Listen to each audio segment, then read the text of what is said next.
નમસ્કાર, આપ જોઈ રહ્યા છો સંદેશ ન્યૂઝ. હું છું પ્રીતિ. સાબરકાંઠાના ખેડબ્રહ્મામાં હરણાવ નદીનું રૌદ્ર સ્વરૂપ સામે આવ્યું છે.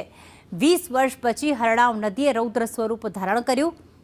સોમનાથ મંદિર અને જે સ્મશાન ઘાટ આવેલું છે ત્યાં પાણી ફરી વળ્યું છે. રિવરફ્રન્ટના બગીચા અને આજુબાજુના રસ્તાઓ પર પણ પાણી જ પાણી જોવા મળી રહ્યું છે.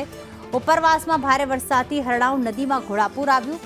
પેટ્રોલિંગ શરૂ કરી સુરક્ષાની વ્યવસ્થા કડક બનાવવામાં આવી છે. તો તંત્ર દ્વારા નીચાણવાળા વિસ્તારમાં ન જવા અપીલ કરવામાં આવી રહી છે. ભારે વરસાદથી હરણાવ નદીમાં ઘોડાપૂર આવ્યું છે.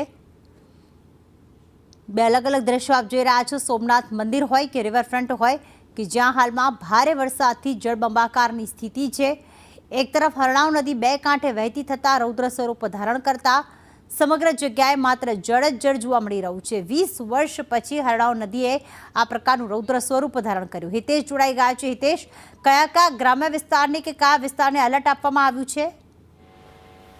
જી પ્રીતિ, જે ખેડબ્રહ્મા હરણાવ નદીનું રૌદ્ર સ્વરૂપ થતા જે આજુબાજુના વિસ્તારો છે તેને એલર્ટ કરાયા છે. સૌથી મહત્વની વાત કે આજે જે રૌદ્ર સ્વરૂપ ધારણ કરતા જે પોરો સાઈડના નદીનો વિસ્તાર છે કે કાતરસુંબાનો વિસ્તાર હોય કે ગ્રામીણ વિસ્તાર હોય, નદી કિનારે ન જવાની અપીલ કરાઈ છે.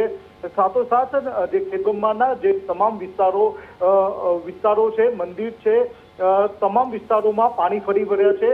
લોકોને નીચે પાણીના નદી કિનારે કે પાણીમાં ન ઉતરવાની અપીલ કરાઈ છે. જી પ્રીતિ, આભાર તમામ વિગતો માટે.